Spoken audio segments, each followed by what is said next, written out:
सती का हृदय बचपन से ही शिवमय था।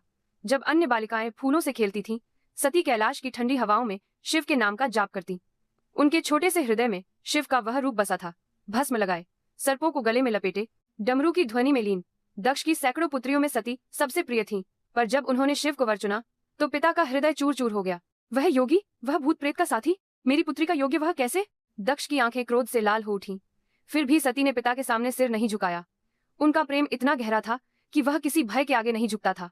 शिव ने भी मुस्कुराते हुए उन्हें वरमाला पहनाई, जैसे सारा ब्रह्मांड चुपके से आशीर्वाद दे रहा हो। पर दक्ष ने उस विवाह को कभी स्वीकार नहीं किया। उनके हृदय में घृणा की ज्वाला धधकती रही। फिर आया वह दिन, दक्ष का विशाल ब्रह्मयज्ञ। सारा स्वर्ग निमंत्रित था, इंद्र, वरुण, अग्नि, सब। केवल दो नाम गायब थे, शिव और सती।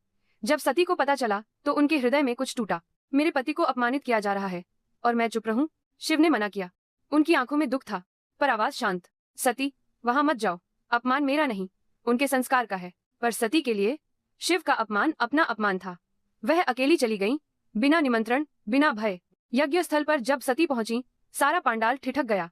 दक्ष की आंखों में विष था। आ गई तुम, उस भिखारी योगी की पत्नी? उनके शब्दों ने सती के हृदय को छलनी कर दिया। सबके सामने शिव को पागल, श्मशानवासी, अशुद्ध कहा गया। सती खड़ी रही, पर उनके भीतर कुछ जलने लगा। वह आग बाहर नहीं भीतर थी। उन्होंने धीरे से कहा, पिता, आपने जिसे अपमानित किया वह मेरे पति हैं, मेरे आराध्य हैं। जिन आंखों से आप शिव को नीचा देखते हैं, वे आंखें मुझे अब नहीं चाहिए। और फिर सती ने आंखें बंद की। उनके हृदय से योगाग्नि प्रज्वलित हुई। वह आग इतनी पवित्र थी कि कोई बुझा नहीं सकता था। सब चीखे, सब दौड़े, पर सती मुस्कुरा रही थी। उनकी अंतिम दृष्टि कैलाश की ओर थी, जहां उनका शिव था। और फिर वह देह भस्म हो गई। जब शिव को पता चला, कैलाश पर पहली बार शांति भंग हुई। शिव की तीसरी आंख खुली। उस एक पल में सारा ब्रह्मांड कांप उठा। उनके मुंह से जो ध्वनि निकली वह करुणा और क्रोध का मिश्रण थी, जैसे कोई माँ अपने बच्चे को खोकर चीख रही हो। उन्होंने अपने जटा से एक जटा उखाड़ी और उसे पृथ्वी पर दे मारा। उससे प्रकट हुए वीरभद्र, क्रोध का अवतार। और फिर शुरू हुआ तांडव, वह नृत्य जिसमें सृष्टि भी डर से थरथरा उठी। शिव सती का जला हुआ शरीर कंधे पर उठाकर ब्रह्मांड में भटकने लगे। हर कदम पर उनका हृदय टूट रहा था। हर आंसू गिरता तो समुद्र बन जाता। वह दुख इतना गहरा था कि सृष्टि का संतुलन बिगड़ने लगा। तब विष्णु ने सुदर्शन चक्र चलाया, नहीं शिव को रोकने के लिए, बल्कि उनके दुख को थोड़ा थोड़ा बांटने के लिए। सती का शरीर 51 टुकड़ों में बांट गया, और जहां जहां टुकड़े गिरे वहां शक्ति का संचार हो गया।